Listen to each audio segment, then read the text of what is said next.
Equation in two variable. देखिए सबसे पहली बात हम लोग हर एक पॉइंट को समझेंगे। अभी जस्ट हम लोग लीनियर के बारे में समझे तो क्या समझे थे कि पोलिनोमियल में लीनियर किसे कहा जाता है, तो जिस किसी वेरिएबल का पावर और क्या हो वन, पावर क्या हो वन हो, उसे क्या बोलते हैं लीनियर। जैसे मान लीजिए सपोज अगर कोई लिखता है ऐसे कि 7x + 10 लिखा या 10y + 9 लिखा, तो ये इसका ही पावर क्या है वन, इसका ही पावर क्या है वन है, तो ये दोनों क्या कहलाएंगे लीनियर कहलाएंगे। क्या कहलाएंगे लीनियर। अब रहा बात इक्वेशन का मतलब होता है, हम लोग हिंदी में इसको बोलते हैं समीकरण। ये क्या होता है बेटा समीकरण होता है। समीकरण का मतलब क्या होता है कि जब कभी कोई चीज, इक्वेशन बेटा केमिस्ट्री में भी है, इक्वेशन मैथ में भी है। इसका मतलब ये होता है कि जब कभी किसी चीज में एलएचएस हो और आरएचएस हो उसको बोलते हैं इक्वेशन। इक्वेशन तभी बनता है। जैसे मान लीजिए यहाँ पे अगर केवल लिखा हुआ है 7x + 10 लिखा हुआ है, तो ये एक अलजेब्रिक एक्सप्रेशन है या एक पोलिनोमियल है। या तो इसको आप कह सकते हैं अलजेब्रिक एक्सप्रेशन, जैसे कह सकते हैं यहाँ पे पोलिनोमियल, लेकिन इसको आप इक्वेशन नहीं कह सकते। क्यों नहीं कह सकते इक्वेशन? क्योंकि इसमें इक्वल्स टू नहीं आया। अगर ये इक्वल टू आ जाता है, यहाँ पे मान लीजिए 7 लिखा जाता है या इक्वल टू कुछ नंबर लिखा जाता, इक्वल टू आने का मतलब क्या होगा कि ये चीज दो भाग में डिवाइड हो जाएगा, एक हो जाएगा एलएचएस और एक हो जाएगा क्या आरएचएस। जैसे ही एलएचएस आरएचएस आ जाएगा तो वहां सब कह सकते हैं ये एलएचएस आरएचएस आ गया तो क्या बन गया बेटा, ये बन गया इक्वेशन। क्या बन गया? ये इक्वेशन बन गया। अब टू वेरिएबल का मतलब क्या होता है? देखिए क्लास 7th में हम लोग पढ़े थे linear equation in one variable, नाम था टॉपिक का linear equation in one variable. तो उसमें एक ही वेरिएबल होता था। जैसे मान लीजिए कहेगा क्या कि find the value of x. याद कीजिए क्लास 7 का क्वेश्चन होगा कि सॉल्व लिखता था या find the value of x, find the value of x कैसे? तो मान लीजिए 7x + 10 = 14 दिया हुआ, यहाँ से x का मान निकालना होता था। तो 7x = 14 - 10, x = 4/7, कुछ इस प्रकार से होता था ना। तो यहाँ से हम x का मान निकाल लिए। जब यहाँ से x का मान निकाल लिए हम, तो अब यहाँ पे वेरिएबल की संख्या क्या है? एक है, एक ही x है ना। yes, तो इसीलिए इसका नाम हो गया linear equation in one variable. इसका नाम क्या हो गया? One variable. यहाँ पे अब क्या लिखा है? Two variable. मतलब कहने का सेंस है कि एक साथ पहले तो एक वेरिएबल आता था, अब पता है कि एक साथ अब दो वेरिएबल आएगा। मतलब कहने का सेंस अब इसी में से 7x + 10y = 14 आ गया। देखिए वेरिएबल की संख्या कितनी हो गई? अब 2 हो गई, 2 वेरिएबल हो गया। तो इसीलिए इसका नाम क्या पड़ा? Linear equation in two variable. नाम देखिए लीनियर इसलिए नाम पड़ा क्योंकि पावर क्या है सबका 1 है। इक्वेशन इसलिए पड़ा क्योंकि इसमें एलएचएस भी है और आरएचएस भी है। और टू वेरिएबल इसलिए पड़ा क्योंकि इसमें दो वेरिएबल है, एक एक्स है और एक वाई है। ठीक है। अब रहा बात, एकदम सिंपल सी बात समझाते हैं। मान लो बेटा अगर आपको 1 कप चाय बनाना है तो उसके अनुकूल 1 कप चाय के अनुकूल आपको हर सामग्री चाहिए। मतलब उतना चाय पत्ती चाहिए, उतना चीनी चाहिए, उतना दूध चाहिए। मान लो कोई दूध दे, एकदम कम दूध दे, एकदम कम चीनी दे, आप कहे कि 1 कप चाय बनाइए, तो पॉसिबल नहीं है। ठीक उसी प्रकार से कोई भी इक्वेशन में वेरिएबल देता है, तो वेरिएबल जब देगा तो अगर इसमें से x या y का मान निकालना है तो रूल कहता क्या है कि जितने वेरिएबल होंगे उतने इक्वेशन होने चाहिए। अगर एक वेरिएबल है तो एक चाहिए इक्वेशन चाहिए, तब जाके हम x का मान या उस वेरिएबल का मान निकाल सकते हैं। यहाँ पे वेरिएबल कितना है? 2। कौन कौन है? x और y। तो इक्वेशन चाहिए हमको कितना? 2। अब यहाँ पे इक्वेशन कितना बना है? एक ही बना है। जैसे मान लीजिए एक हम शॉर्टकट समझाते हैं, छोटा समझाते हैं। Linear equation in two variable में होता क्या है कि आपको उस वेरिएबल का वैल्यू निकालना होता है। जो भी x और y दिया हुआ है उसका क्या निकालना है? हमको वैल्यू निकालना है। सपोज हम एक एग्जांपल देते हैं। देखिए एग्जांपल देते हैं। मान लीजिए कि लिखा हुआ है क्या x + y = 10 और x - y = मान लीजिए 4 लिखा हुआ है।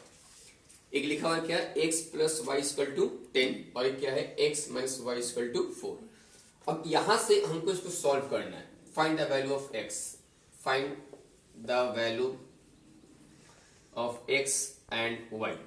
x एंड y का हमको वैल्यू निकालना है। अगर केवल ये देता x + y = 10 देता, तो यहां से x और y का एक सटीक वैल्यू आपको नहीं। कोई कहता सर x का मान अगर हम 1 रखते हैं तो y 9 हो जाता। नहीं सर हम x का मान 2 रखते, y क्या होता है? 8 हो जाता। मतलब कोई सटीक वैल्यू आपको एक्स वाई का नहीं निकलता, कोई सर्टेन वैल्यू एक्स वाई का नहीं निकलता। तो इसीलिए हमने कहा क्या कि जितने वेरिएबल उतने इक्वेशन, जितने वेरिएबल उतने इक्वेशन होने चाहिए। अगर वेरिएबल की संख्या 2 है तो इक्वेशन 2 होना चाहिए, तब जाके हम एक्स और वाई का मान निकाल सकते हैं।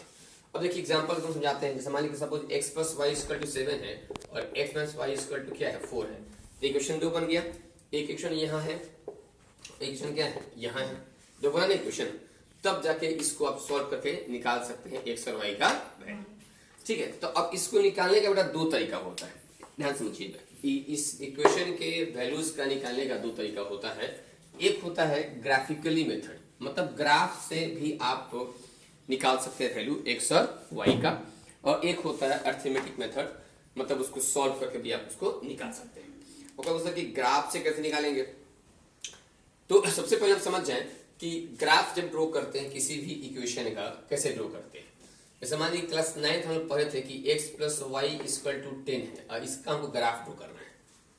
x प्लस वाई क्या है 10 है, इसका ग्राफ ड्रॉ करना है। सिंपल सोचते थे, एकदम सिंपल सोचते हैं। मान लीजिए ग्राफ को पी ड्रॉ करेंगे, इधर से ड्रॉ करेंगे x एक्सिस, इधर ड्रॉ करेंगे y एक्सिस। ये हो गया मैं 0, ये 1 2 3 -1 -2 -3 1 2 3 -1 -2 -3 सपोज। ठीक है, तो हम क्या करते थे, अपने से x एक बॉक्स बनाते थे ऐसे, यहाँ पे ऐसे बॉक्स बना दिए, यहाँ x यहाँ पे y, कम से कम एटलीस्ट 3 वैल्यू लिया जाता है, कम से कम अपने से 3 वैल्यू अपने से। जैसे मान लो सपोज x का मान अपने लिए 0, तो y क्या हो गया 10, x मान लीजिए आप 1, तो y क्या हो गया 9, x मान लीजिए आप 2, तो y क्या हो जाएगा 8 हो जाएगा। ठीक है, अब ये जो आता है बेटा याद रखिएगा, ये जो आता है इसको सॉल्यूशन बोलते हैं। ये सॉल्यूशन ऑफ द इक्वेशन होता है, सॉल्यूशन ऑफ द इक्वेशन। जैसे इसको कैसे लिखिएगा, 0,10 1,9 और 2,8 ये क्या है, सॉल्यूशन है इस इक्वेशन का। किसका, x plus y equal to 10 का। अब इसका हम ग्राफ प्लॉट करेंगे, इसका हम ग्राफ प्लॉट करते हैं। सबसे पहले 0,10, तो 0 किसका हो गया भैया, x का हो गया, और ये 10 किसका हो गया, y का हो गया। क्योंकि according to the coordinate geometry का जो नियम होता है, जो पहला होता है किसका होता है x का, पहला किसका होता है y का। तो यहाँ पे 0 है तो ये 0 हो गया, और 10, तो 3 मतलब कहीं ना कहीं यहाँ मान ऊपर कहीं 10 होगा, तो ये क्या लिखा है 0,10 लिखाएगा। अब ये 1,9 मानिए तो 1 यहाँ पे है, तो कहीं यहाँ पे 9 होगा, तो ये पॉइंट यहाँ पे आ गया, तो ये 1,9 मान लीजिए, मोटा मोटा हम ग्राफ बना रहे हैं, तो ग्राफ सब करने वाली चीज है। 2,8 मान लीजिए तो यहाँ पे 2 है, यहाँ पे कहीं 8 होगा मान लीजिए, तो ये 2,8 लिखा जाएगा। ऐसे ऐसे लाइन हम ड्रॉ कर लेंगे। ठीक है, तो ये लाइन किसका हो गया, ये लाइन जो हुआ ये ग्राफ हो गया किसका, x plus y equal to 10। अब यहां से x या y का मान तो नहीं निकला, तो अब इसमें अब इक्वेशन एक और दिया था क्या हमको, x minus y equal to 4 दिया था। ठीक है, अब उसके बाद x minus y equal to 4 दिया हुआ है, तो x का वैल्यू और y का वैल्यू, तो पहले x का देखिए वैल्यू। x का वैल्यू अगर हम मान लीजिए कुछ अपना से मानते हैं, सपोज यहाँ पे हम मानते हैं अपने मन से, मान लीजिए कि x का वैल्यू यहाँ पे मानते हैं 0, क्या मान लीजिए 0, तो y क्या हो जाएगा भाई, तो 0 माइनस वाई इक्वल टू 4, तो y स्क्वायर क्या हो जाएगा -4, ये क्या हो जाएगा यहाँ पे y का मान -4। अब मान लीजिए कि x का मान हम मानते हैं 7, तो सोचना है बेटा x का मान 7 तो y का मान क्या हो जाएगा 3 हो जाएगा, खुद से मान लीजिए 3 हो जाएगा। अब मान लीजिए x का मान मानते हैं 6, तो y का मान क्या हो जाएगा 2 हो जाएगा ना। अब फिर इसको यहाँ पे प्लॉट करेंगे, तो 0,-4 है, जो कि -4 कहा जाएगा नीचे आएगा, यहाँ पे 0,-4 हो गया ना। अब उसका क्या था 7,3 है, तो 7,3 है, तो मतलब x भी कहीं जाएगा इधर 7 ना, 7,3 कहाँ जाएगा, तो ऊपर तो मतलब इधर कहीं पॉइंट जाएगा, तो 7,3 मान लीजिए ऐसे। तो जब इस दोनों पॉइंट को, अब इसको हम इससे जब मैच करेंगे, और जहां ये दोनों आपस में क्रॉस किए, जहां कटता है लाइन, जहां कटता है, मतलब ये लाइन किसका, ये ग्राफ जहां कटता है, तो इसी पॉइंट पे जब इस पे ड्रॉ करते हैं परपेंडिकुलर, तो ये आता है x का वैल्यू। ठीक है, और यहां से जब ड्रॉ करते हैं तो ये आता है किसका वैल्यू, क्लियर हो गया। यहां से क्या हुआ कि ये x का मान हो गया, यहां से क्या हो गया ये y का मान। तो with the help of graph, अब पता क्या है, ग्राफ में एक रूल दिया। देखिए किसी भी सॉल्यूशन, किसी भी इक्वेशन का जो सोल्यूशन होता है बेटा, वो 3 ही हो सकता है। जैसे कल भी हम समझाए थे, या तो वो 1 हो जाएगा, या तो 1, या तो नहीं, या तो अनेक। 2 ही बातें हो सकती है, मतलब 3 ही बात हो सकती है, या तो मेनी, या ओनली 1, या नो सोल्यूशन। अब वो कैसे होता है, कहता क्या है कि अब देखो स्ट्रेट लाइन जो है बेटा, या तो मिलेगा एक बार, या तो नहीं मिलेगा, या एक दूसरे के ऊपर ओवरलैप कर सकता है। यही हो सकता है, एक स्ट्रेट लाइन की बात हम कर रहे हैं। जब स्ट्रेट लाइन हम ड्रॉ करेंगे, 2 स्ट्रेट लाइन ड्रॉ करते हैं, जैसे इसका हम 2 स्ट्रेट लाइन ड्रॉ करेंगे, तो मान लीजिए कि यहां से एक ग्राफ ऐसे गया और एक ऐसे गया, तो एक बार टच किया, फिर तो इसको बोलेंगे unique solution, unique solution, unique solution. अब देखो सोल्यूशन क्या होता है, सोल्यूशन क्या होता है, एक्स और वाई का वैल्यू होता है, लगा नहीं बोर्ड पे। तो ये हो गया सोल्यूशन। इसे कहता है क्या, कोई कि ओनली वन सोल्यूशन, नाम ही है ओनली वन सोल्यूशन। आप इसको यूनिक कहें या ओनली वन कहें बात सेम है, यूनिक कहें या ओनली वन कहें। अब मान लीजिए कि ऐसे ग्राफ बना मेरा, ऐसे पैरेलल, क्या बन गया बेटा, ये पैरेलल। जब पैरेलल बन गया तो इसमें नो सॉल्यूशन, क्या हो गया, नो सॉल्यूशन। तो सिंपल सी बात समझ में आ रहा होगा कि अगर ग्राफ एक बार कट करता है, तो जहां कट किया, जहां ग्राफ 2 आपस में कट गए, तो वहीं पे एक्स और वाई का वैल्यू उनको आ गया, तो क्या कहलाया, यूनिक सोल्यूशन। मतलब कि when graph cut each other at only one point, known as what, unique solution या only one solution. Graph cut नहीं किया, ग्राफ कट आपस में नहीं किया, तो क्या, नो सोल्यूशन। ग्राफ ओवरलैप कर गया, जैसे मान लो कैसे ओवरलैप करेगा, ध्यान सुनिएगा। मान लीजिए कोई ऐसा लिखता है 2x plus 10y is equals to, मान लिखता है 20, आधा पे लिखता है x plus 5y is equal to 10। देखिए बेटा, कहने को ये 2 अलग अलग इक्वेशन है, लेकिन है दोनों एक ही। जैसे मान लीजिए कि इसमें से 2 कॉमन निकालिएगा आप, तो क्या हो जाएगा, x plus 5y is equal to, फिर 10 ना आएगा, हो इसको सॉल्व कीजिएगा तो ना।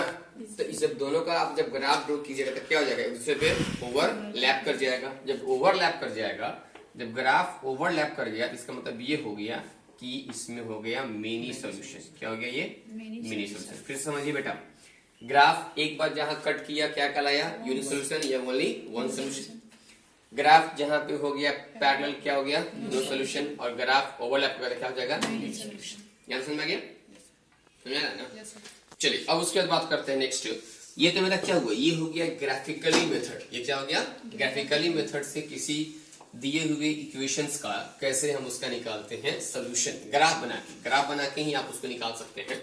अगर आपके क्वेश्चन में पूछता है कि find the values of x and y with the help of graph, तो आप ग्राफ ड्रॉ कीजिएगा, जहां पे दोनों ग्राफ आपस में कट करेगा, वहां से एक्स और वाई का वैल्यू आ जाएगा। अगर ओवरलैप ग्राफ कर गया तो हो जाएगा मेन सॉल्यूशन। तो जो भी लीजिएगा बात आ जाएगा।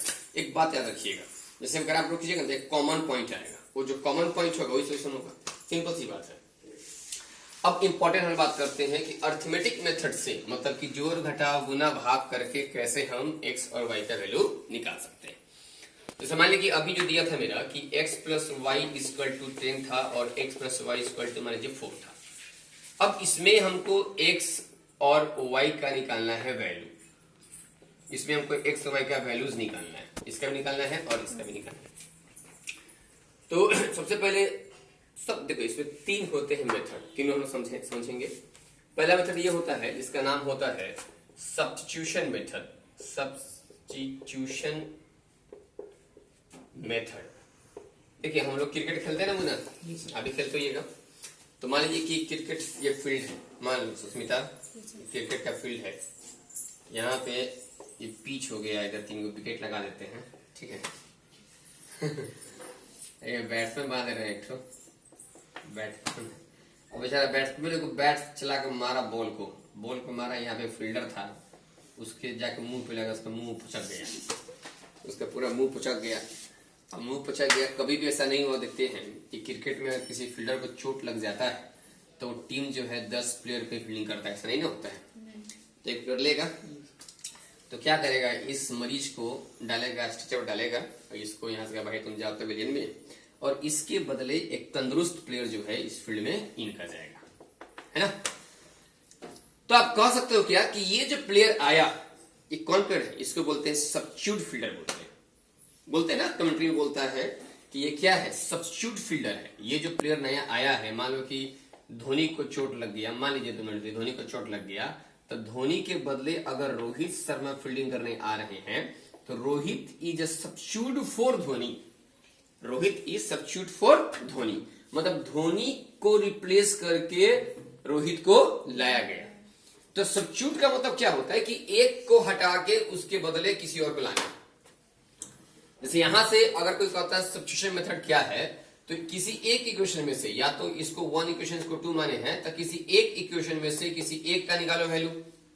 मान लो कि हम सब चलो x ऊपर से निकालते हैं, तो x plus y equal to 10 है, तो x इक्वल टू क्या हो जाएगा, 10 माइनस वाई हो जाएगा। हो सही है ना, ये क्या हो जाएगा, x इक्वल 10 माइनस वाई हो जाएगा। अब यहाँ पे जो वैल्यू x का है, यहाँ जो वैल्यू x का है, अब इसको फिर फर्स्ट में डालिएगा। ये निकाल तो वही थे ना, निकाले कहां से थे, वही से थे। मान लो कि धोनी को ही निकाले, धोनी को फिर बोला ले, पागले है ना, निकाले तो धोनी को ना, चोट लगा था धोनी को, और उसी को फिर बोला ले आओ फील्डिंग करे, तो पागले हैं हम। तो इसको निकाले हैं तो किसी दूसरे को लाएंगे ना, तो निकाले हैं इसको 1 से, तो पुट करेंगे कहाँ, 2 में। कहाँ पुट करेंगे, 2 में। तो 1 से निकाले हैं 2 में पुट करेंगे, तो ये जो वैल्यू है लिखेंगे putting the value of x in equation 2, in equation 2। तो 2 इक्वेशन ये है मेरा, तो यहाँ पे x minus y equal to 4 है। तो अब x का जो वैल्यू है ये है, क्या है, 10 माइनस वाई ब्रैकेट फिर माइनस वाई इक्वल टू 4। इसको सॉल्व किया जाए थोड़ा सा, तो क्या आ जाएगा, तो ये आ जाएगा हमको 10 माइनस वाई इक्वल टू 4, तो 10 माइनस 2y इक्वल टू 4, तो minus 2y equal to minus 6 ना हो, तो y इक्वल टू क्या आ गया, 3। सही है ना, y इक्वल टू क्या आ गया हमको 3। तो y का वैल्यू यहाँ पे हमको 3 आया, y इक्वल टू क्या आ गया, 3 आया। अब इसमें से वैल्यू हम पुट कर देंगे, y का वैल्यू हमको आया है, इसमें पुट कर, चाहे कहीं भी पुट कर सकते हैं, कोई दिक्कत नहीं है। जैसे मान कि यहाँ हम पुट करते हैं y का वैल्यू 3, तो x प्लस 3 इक्वल टू 10, तो x मान क्या आ जाएगा 7, x मान क्या आ जाएगा 7। तो इस मेथड को कहा गया सब्स्टिट्यूशन मेथड। क्या कहा गया, सब्स्टिट्यूशन मेथड। समझ आ रहा है ना क्या कहना चाह रहे हैं। उसमें देखिए सबसे अहम बात, जब तक 2 इक्वेशन नहीं होगा तब तक 2 वेरिएबल का मान आप नहीं निकाल सकते। आपको इक्वेशन क्या चाहिए, 2 चाहिए। किसके लिए, जब 2 वेरिएबल हो तब। जैसा वही को समझाएं कि अगर चाय हमको 1 कप बेटा बनाना है, चाहे 2 कप चाय बनाना है, जितना कप चाय बनाना है उतना कप का सामग्री चाहिए। अब कोई सामग्री देगा 1 कप का, कहेगा चाय बनेगी 2 कप, तो संभव ही नहीं है ना, बनेगा, हो नहीं बनेगा। इस प्रकार से यहाँ पे है कि सबसे पहला मेथड मेरा क्या था, सब्स्टिट्यूशन मेथड, अगर आप सिर्फ समझा दिए। अब क्या समझे, सब्स्टिट्यूशन मेथड। एक और होता है बेटा एलिमिनेशन मेथड, और एक होता है क्रॉस मल्टीप्लिकेशन मेथड। ठीक है, पॉज कीजिए।